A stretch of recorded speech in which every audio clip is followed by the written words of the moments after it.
ओम नमो भगवते वासुदेवाय। हर हर महादेव। फाल्गुन मास के शुक्ल पक्ष की एकादशी तिथि का विशेष महत्व है। इस एकादशी को रंग भरी या आमल की एकादशी के नाम से जाना जाता है। रंग भरी आमल की एकादशी महाशिवरात्रि और होली के बीच में आती है। रंग भरी एकादशी के दिन भगवान श्री विष्णु के साथ साथ देवों के देव महादेव और माता पार्वती जी की भी पूजा अर्चना की जाती है। आज के दिन काशी में भगवान विश्वनाथ के मंदिर में भगवान शिव और देवी गौरी की पूजा की जाती है और इस दिन भगवान विष्णु और आंवले के पेड़ की भी पूजा की जाती है। आमल की अर्थात आंवले का ही एक नाम आमल की होने के कारण इस एकादशी का नाम आमल की एकादशी है। काशी में तो रंगों का त्योहार होली रंग भरी एकादशी से शुरू हो जाता है और लगातार 6 दिनों तक चलता है। माना जाता है कि इसी दिन भगवान गौना कराने के लिए पहली बार माँ गौरा को काशी लेकर आए थे। ऐसे में महादेव के भक्तों ने माँ पार्वती का रंग बिरंगी फूलों से स्वागत किया और उन पर रंग बिरंगे फूलों की वर्षा की।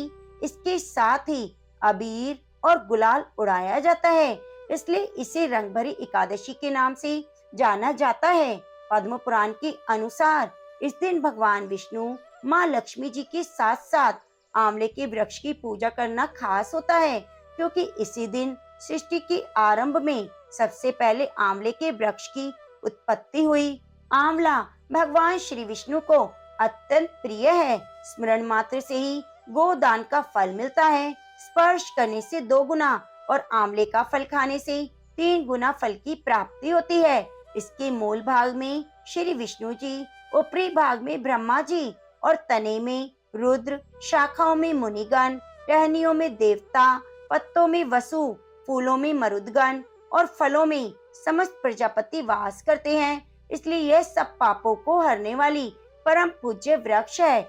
इस दिन आंवले के वृक्ष के नीचे ओम नमो भगवते वासुदेवाय मंत्र का जाप करने से 1000 गोदान के समान पुण्य फल की प्राप्ति होती है। इस बार फाल्गुन मास के शुक्ल पक्ष की एकादशी तिथि प्रारंभ होगी 9 मार्च दिन सुबह रविवार को 7:45 पर और एकादशी तिथि की समाप्ति होगी 10 मार्च दिन सोमवार को सुबह 7:44 पर।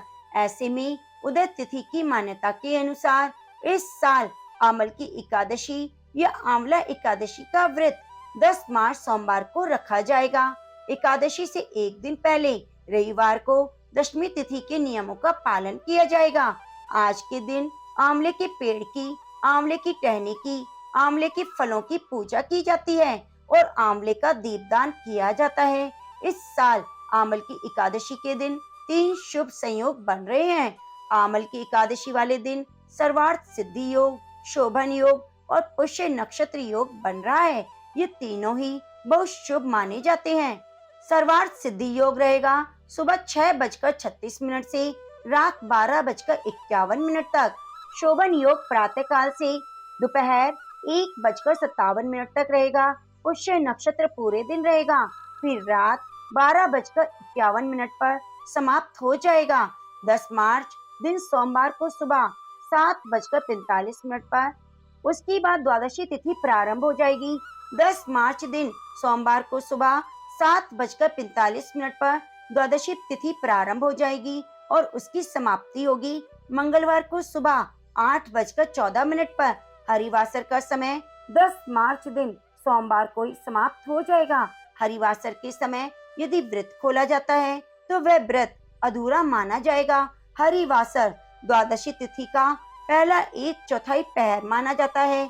आमल की एकादशी के व्रत का पारण किया जाएगा 11 मार्च दिन मंगलवार को और व्रत पारण का शुभ मुहूर्त रहेगा 6:35 से सुबह 8:10 के बीच में। इस समय में ही आपको एकादशी का उपवास खोलना होगा और भगवान को भोग लगाते समय उसमें तुलसी पत्र और आंवला जरूर अर्पित करें। उसी को प्रसाद रूप में ग्रहण करें। फाल्गुन शुक्ल द्वादशी को गोविंद द्वादशी के नाम से जाना जाता है। इस दिन भगवान श्री कृष्ण की पूजा जरूर करनी चाहिए और भक्त गोविंद द्वादशी का उपवास रखते हैं। भगवान श्री कृष्ण की कृपा से उन्हें अंत में मोक्ष की प्राप्ति होती है। 10 मार्च दिन सोमवार को सूर्य उदय का समय रहेगा सुबह 6:56। सूर्य उदय का समय रहेगा सुबह 6:56 और सूर्य अस्त शाम 6:40। ब्रह्म मुहूर्त सुबह 5:18 से 6:06 तक। अभिजीत मुहूर्त दोपहर 12:24 से 1:11 तक रहेगा। अमृत काल शाम 6:12 से 7:52 तक रहेगा। राहु काल सुबह 8:24 से 9:52 तक रहेगा। अमल की एकादशी की पौराणिक कथा के अनुसार युधिष्ठिर ने कहा, श्री कृष्ण अब फाल्गुन शुक्ल पक्ष की एकादशी का नाम और महात्म्य बताने की कृपा कीजिए। भगवान श्री कृष्ण बोले, महाभाग धर्मनंदन सुनो, तुम्हें इस समय वह प्रसंग सुनाता हूँ जिसे राजा मांधाता के पूछने पर महात्मा वशिष्ठ ने कहा था। फाल्गुन शुक्ल पक्ष को एकादशी का नाम आमल की है। इसका सा पवित्र व्रत विष्णु लोक की प्राप्ति कराने वाला है। मानधाता ने पूछा, द्विश्रेष्ठ, यह आमल की कब उत्पन्न हुई, मुझे बताइए। वशिष्ठ जी ने कहा, महाभाग सुनो, पृथ्वी पर आमलकी की उत्पत्ति किस प्रकार हुई यह बताता हूँ। आमलकी महान वृक्ष है जो सब पापों का नाश करने वाला है। भगवान विष्णु के थूकने पर उनके मुख से चंद्रमा के समान कांतिमान एक बिंदु प्रकट हुआ। वह बिंदु पृथ्वी पर गिरा, उसी से आंवले का महान वृक्ष उत्पन्न हुआ। यह सभी वृक्षों का आदिभूत कहलाता है। इसी समय समस्त प्रजा को सृष्टि करने के लिए भगवान ने ब्रह्मा जी को उत्पन्न किया। उन्हीं से इस प्रजा की सृष्टि हुई। देवता, दानव, गंधर्व, यक्ष, राक्षस, नाग और निर्मल अंतःकरण वाले महर्षियों को ब्रह्मा जी ने जन्म दिया। उनमें से देवता और ऋषि उस स्थान पर आए जहाँ विष्णु प्रिया आमलकी का वृक्ष था। महाभाग, उसे देखकर देवताओं को बड़ा विस्मय हुआ। वे एक दूसरे पर दृष्टिपात करते हुए उत्कंठा पूर्वक उस वृक्ष की ओर देखने लगे और खड़े खड़े सोचने लगे कि किस प्रकार आदि वृक्ष तो पूर्व कल्प की ही भांति है, जो सब प्रकार के हमारे परिचित हैं, किंतु इस प्रकार के वृक्ष को हम नहीं जानते। उन्हें इस प्रकार चिंता करते देखकर आकाशवाणी हुई, महर्षियों, ये सर्वश्रेष्ठ वृक्ष आमलकी का है जो विष्णु को प्रिय है। इसके स्मरण मात्र से गोदान का फल मिलता है। स्पर्श करने से दूना फल और भक्षण करने से तिगुना पुण्य फल प्राप्त होता है। इसलिए सदा प्रयत्न पूर्वक आमलकी का सेवन करना चाहिए। यह सब पापों को हरने वाला वैष्णव वृक्ष बताया गया है। इसके मूल में विष्णु, ऊपर ब्रह्मा, स्कंद में परमेश्वर भगवान रुद्र, शाखाओं में मुनि, टहनियों में देवता, पत्तों में वसु, फूलों में मरुदगण और फलों में समस्त प्रजापति वास करते हैं। आमल की सर्वदेव में बताई गई है, अतः विष्णु भक्त पुरुषों के लिए ये परम पूज्य है। ऋषि बोले, हम लोग आपको क्या समझें? आप कौन हैं? देवता हैं या और कोई हैं? हमें ठीक ठीक बताइए। आकाशवाणी हुई, जो संपूर्ण भूतों के कर्ता और समस्त भुवनों के सृष्टा हैं, जिन्हें विद्वान पुरुष भी कठिनता से देख पाते हैं, वही सनातन विष्णु मैं हूँ। देवादिदेव भगवान विष्णु का कथन सुनकर उन ब्रह्म कुमार महर्षियों के नेत्र आश्चर्य से चकित हो गए। उन्हें बड़ा विस्मय हुआ। वे आदि अंत रहित भगवान की स्तुति करने लगे। ऋषि बोले, संपूर्ण भूतों के आत्मभूत आत्मा और परमात्मा को नमस्कार है। अपनी महिमा से कभी च्युत न होने वाले अच्युत को नित्य प्रणाम है। अंत रहित परमेश्वर को बारंबार प्रणाम है। दामोदर, कवि और यज्ञेश्वर को नमस्कार है।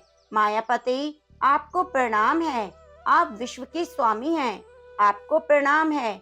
ऋषियों की इस प्रकार स्तुति करने पर भगवान श्री हरि संतुष्ट हुए और बोले, महर्षियों, तुम्हें कौन सा अभिष्ट वरदान दूं? ऋषि बोले, भगवान, यदि आप संतुष्ट हैं तो हम लोगों के हित के लिए कोई ऐसा व्रत बताइए जो स्वर्ग और मोक्ष रूपी फल प्रदान करने वाला हो। विष्णु जी बोले, महर्षियों, फाल्गुन शुक्ल पक्ष में यदि पुष्य नक्षत्र से युक्त द्वादशी हो तो वह महान पुण्य फल देने वाली होती है और बड़े बड़े पातकों का नाश करने वाली होती है। द्विजवरों, उसमें से जो विशेष कर्तव्य है उसको सुनो। आमल की एकादशी में आंवले के वृक्ष के पास जाकर वहां रात्रि में जागरण करना चाहिए। इससे मनुष्य सब पापों से छूट जाता है। स्वस्थ गोदान का फल प्राप्त होता है। विप्रगण, यह व्रतों में उत्तम व्रत है जिसे मैंने तुम लोगों को बताया है। ऋषि बोले, भगवान, इस व्रत की विधि बतलाइए, ये कैसे पूर्ण होता है? इसके देवता, नमस्कार और मंत्र कौन से बताए हैं? उस समय स्नान और दान कैसे किया जाता है? पूजन की कौन सी विधि है और उसके लिए मंत्र क्या है? इन सब बातों का यथार्थ रूप से वर्णन कीजिए। भगवान विष्णु ने कहा, द्विजवरों, इस व्रत को जो उत्तम विधि है उसे श्रवण करो। एकादशी को प्रातः काल दंत धावन करके संकल्प करें, हे पुण्यकाक्ष, हे अच्युत, मैं एकादशी को निराहार रहकर दूसरे दिन भोजन करूंगा। आप मुझे शरण में रखें। ऐसा नियम लेने के बाद पतित, चोर, पाखंडी, दुराचारी, मर्यादा भंग करने वाले, गुरु पत्नीगामी और मनुष्यों से वार्तालाप ना करे। अपने मन को वश में रखते हुए नदी में, पोखरे में, कुएं पर या घर में स्नान करे। स्नान से पहले शरीर में मिट्टी लगाए। मृत्तिका लगाने का मंत्र है, वसुंधरे, तुम्हारे ऊपर अश्व और रथ चला करते हैं। और वामन अवतार के समय भगवान विष्णु ने भी तुम्हें अपने पैरों से नापा था। मृतिके, मैंने करोड़ों जन्मों में जो पाप किए हैं, मेरे उन सब पापों को हर लो। जल की अधिष्ठात्री देवी मात, तुम संपूर्ण भूतों के लिए जीवन हो। वही जीवन जो स्वदेश उद जाति के जीवों की रक्षक है। तुम रसों की स्वामिनी हो, तुम्हें नमस्कार है।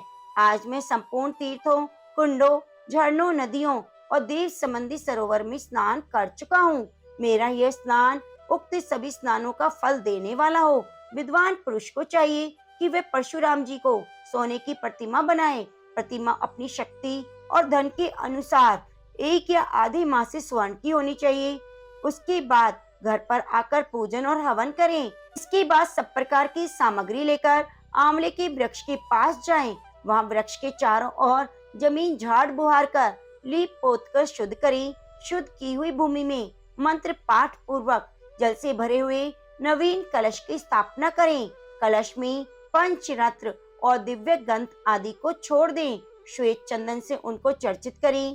कंठ में फूल माला पहनाएं। सब प्रकार की धूप सुगंध फैलाएं। जलते हुए दीपकों की श्रेणी सजाकर रखें। तात्पर्य यह है, सब और से सुंदर और मनोहर दृश्य उपस्थित करें। पूजा के लिए नवीन छाता, जूता और वस्त्र भी मंगाकर रखें। कलश के ऊपर एक पात्र रखें, उसमें दिव्य खीलों से भर दें। फिर उसके ऊपर सुवर्णमय परशुराम जी की स्थापना करें। विशुकाय नमः कहकर उनके चरणों की, विश्व रूपणे नमः से दोनों घुटनों की, उग्राय नमः से जांघों की, उदराय नमः से कटी भाग की, पद्मनाभाय नमः से उदर की, श्री वत्स धारिणे नमः से वक्षस्थल की, चक्रणे नमः से बाएं बाह की, गदिने नमः से दाहिने बाह की, वैकुंठाय नमः से कंठ की, यज्ञमूलाय नमः से मुख की, विशोक निधे नमः से नासिका की, वासुदेवाय नमः से नेत्रों की, वामनाय नमः से ललाट की, सर्वात्मने नमः से संपूर्ण अंगों और मस्तक की पूजा करें। ये ही पूजा के मंत्र हैं। इसके बाद श्री विष्णु स्वरूप परशुराम जी, आपको नमस्कार है, नमस्कार है। आंवले के फल के साथ दिया हुआ मेरा अर्घ ग्रहण करें। उसके बाद भक्ति युक्त चित्त से जागरण करें। नृत्य, संगीत, वाद, धार्मिक उपाख्यान और विष्णु संबंधी कथाएं रात्रि में सुने। जागरण करें। उसके बाद भगवान विष्णु का नाम लेकर कमल के वृक्ष की परिक्रमा करें। फिर सवेरा होने पर श्री हरि की आरती करें। ब्राह्मण की पूजा करके वहाँ की सब सामग्री उसे निवेदन करें। परशुराम जी का कलश, 2 वस्त्र, जूता आदि सभी वस्तुएं दान कर दें। यह भावना करें कि परशुराम जी के स्वरूप में भगवान विष्णु मुझ पर प्रसन्न हो। उसके बाद अमलकी का स्पर्श करके उसकी प्रदक्षिणा करें। स्नान करने के बाद विधि पूर्वक ब्राह्मणों को भोजन कराएं। उसके बाद कुटुंबियों के साथ बैठकर स्वयं भी भोजन करें। ऐसा करने से जो पुण्य मिलता है वह सब बतलाता हूँ, सुनो। संपूर्ण तीर्थों के सेवन से जो पुण्य प्राप्त होता है, जो सब प्रकार के दान देने से जो फल मिलता है, वह सब उपयुक्त विधि के पालन से सुलभ हो जाता है। समस्त यज्ञों की अपेक्षा भी अधिक फल मिलता है, इसमें तनिक भी संदेह नहीं है। यह व्रत सब व्रतों में उत्तम है, जिसका मैंने तुमसे पूरा पूरा वर्णन किया।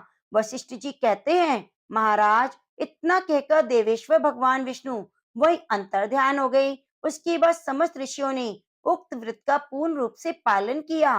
निर्श्रेष्ठ, इसी प्रकार तुम्हें भी इस व्रत का अनुष्ठान करना चाहिए। भगवान श्री कृष्ण कहते हैं, युधिष्ठिर, यह दुर्लभ व्रत मनुष्य को सभी पापों से मुक्त कर देता है। तो प्रेम से बोलिए, लक्ष्मी नारायण भगवान की जय। प्रिय भक्तजनों, उम्मीद करती हूँ आपको हमारे द्वारा दी गई जानकारी और सुनाई गई कथा बहुत अच्छी लगी होगी। यदि आपको कथा अच्छी लगी है तो कृपया चैनल को सब्सक्राइब कर लीजिए और बगल में बनी घंटी को दबा लीजिए, जिससे आपको प्रत्येक दिन आने वाली कथा की संपूर्ण जानकारी मिल सके और अमल की वृत्ति कथा को हमारे चैनल पर